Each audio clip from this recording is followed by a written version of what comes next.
দর্শক, এ পর্যায়ে জানিয়ে দিচ্ছি আজকের সংবাদপত্রের গুরুত্বপূর্ণ শিরোনাম।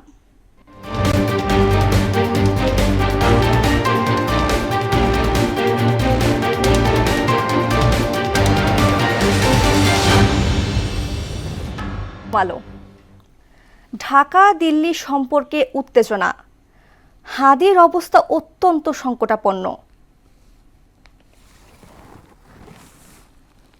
দৈনিক ইত্তেফাক, বাংলাদেশের দূতকে ডেকে নিরাপত্তা নিয়ে উদ্বেগ দিল্লির। ভারতের সঙ্গে অন্তর্বর্তী সরকারের সম্পর্কে টানাপোড়েন আছে পররাষ্ট্র উপদেষ্টা।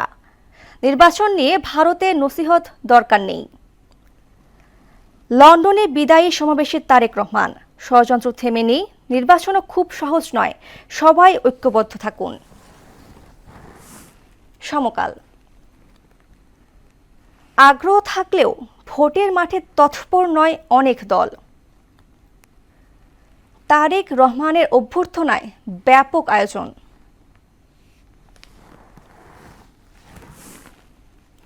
বাংলাদেশ প্রতিদিন,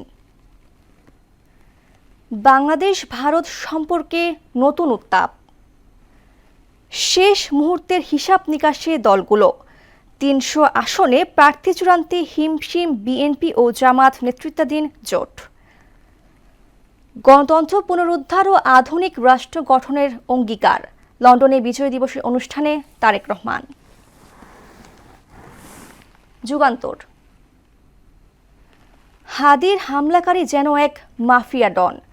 ফয়সাল মহারাষ্ট্রে ব্যবহার করছে ভারতীয় সিম। মার্চ টু ইন্ডিয়ান হাইকমিশন আটকে দিল police. The daily star, growing global focus on February 12 vote. India advising on our polls unacceptable. এই ছিল সংবাদপত্রের গুরুত্বপূর্ণ শিরোনাম।